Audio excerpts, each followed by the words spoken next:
Hey everyone, welcome back to the Foundry by Forge College. We've got a seriously fascinating explainer lined up for you today. So, in our last lesson, Reflection on Legacy and Next Steps, we looked at how older systems shaped the trust architectures we use today. And, well, we realized something pretty fast. A reliable audit trail? Completely useless if you don't have a verifiable chronology. I mean, you literally have to know the exact order of events to coordinate between people who don't necessarily trust each other. So today, we're zooming in on the evolution of timestamping to see exactly how we solved that massive problem historically. Which honestly brings us to the million-dollar question. How in the world do you prove a record existed before blockchain, before cryptographic hashes? Heck, before computers were even a thing. Just picture it. You're trying to definitively prove you had this brilliant idea first, and all you have is paper, ink, and some social institutions. Seems impossible, right? Let's dive right into it. All right, so here is our engineering blueprint for today's explainer. First, why time matters. Second, mailrooms and ledgers. Third, the timestamping toolbox. Fourth, the 1890 gear inventor. And finally, number 5, takeaways and next steps. Starting us off, Section 1, Why Time Matters, Independent Verification. Okay, so once we all agree that independent verification is just absolutely crucial for trust, the very next hurdle hits you. How do you prove exactly when something happened? Check out this definition. A secure timestamp establishes an authoritative order or date, so its position in time can be proven later. But wait, notice what's totally missing there? Yeah, there's absolutely no mention of code. A secure timestamp isn't just some modern digital invention. It's actually a highly functional tool that societies have been refining for centuries. Moving right along to Section 2, Mailrooms and Ledgers, a simple mental model. I absolutely love this comparison. So imagine two distinct systems. You've got a mailroom on one side and a ledger on the other. The mailroom side relies heavily on external attestation. Think of a massive, broad postal infrastructure.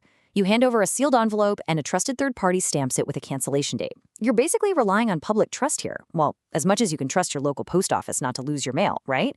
But it gives you this external, widely recognized anchor. Now, over on the other side, we have the ledger. This is all about internal sequencing. Picture heavy, bound books with a strict, continuous chain of custody. You trust it because every single entry follows the last one in an exact order, and access is tightly controlled. You can almost visualize each page of that ledger as a block of data, where if anyone tried to go back and retroactively change something, it would stick out like a sore thumb. Which brings us to Section 3, the timestamping toolbox, historical methods. So let's pop open that toolbox. Different methods give you very different guarantees. Let's say you need legal attestation. Well, a notary gives you that high-durability, rock-solid legal stamp. Need a public anchor? The postal postmark piggybacks on public mail. Now, authoritative clocks, they were absolutely brilliant for ordering events across telegraph lines, but honestly, complete chaos if everyone's personal pocket watch started to drift. Then you've got the sealed deposit in a vault for proving prior dates confidentially, and finally, this sequential audit log that gives you an unbroken chain of custody. So it's really all about trade-offs. All right, Section 4, the 1890 gear inventor, a practical scenario. Okay, set your mental time machine. The year is 1890. We've got this brilliant craftsman, and she has just invented a revolutionary new gear design. It's a real game changer. But she has a massive problem. A ruthless rival competitor is totally trying to steal her idea. She desperately needs to prove she invented this gear design first. And patent offices? Yeah, they have incredibly strict rules. Ephemeral witnesses simply won't cut it. So what exactly does she do? Let's walk through her options to actually see this toolbox in action. Option 1, she could use a sealed deposit with a trusted solicitor or a bank. This is fantastic for confidentiality. It gives her a defensible claim of prior existence without, leaking the actual design to the public. Option 2, she could literally mail a sealed envelope of the drawings to herself. That postal cancellation mark gives her a decentralized public anchor that is super simple and everyone understands it. Or option 3, she could march it over to a notary public who timestamps a certificate and logs the transaction sequentially in an official bound register. That combines external attestation with internal continuity for maximum legal strength. And you know what? In the real world, litigants often combined these methods. They'd use a sealed deposit to keep things secret while holding onto a postmarked copy for undeniable public proof. I really want to pause on this question for a second. Which evidence will convince an external adjudicator? Because honestly, choosing a timestamp method isn't just about picking the fanciest, most complex option. It is ultimately about risk management and knowing your audience. Are you trying to convince a local judge who absolutely demands an official notary? A foreign patent office that might actually prefer a postal anchor? Or maybe a private business partner where a sealed deposit is perfectly fine? The answer to that question dictates whether you reach for the mailroom or the ledger.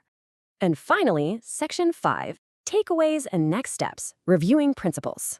Let's do a super quick recap of our core principles. First up, timestamps provide either public attestation, just like our mailroom, or internal order, like our ledger. Second, all these historical methods are balancing legal weight, cross-party visibility, and confidentiality. It's always a trade-off. And third, whenever you are analyzing a trust problem, pull out that mailroom versus ledger model to decide what's actually needed. Because remember, timestamping is a whole toolbox of guarantees, not just a single piece of tech. And that leaves us with this final, kind of provocative thought. How will all these physical, paper-based guarantees translate into statutory laws, official registries, and eventually the massive digital systems we rely on every single day? Well, we are going to explore exactly how institutions codified these practices in our next lesson, Legal and Institutional Timestamping.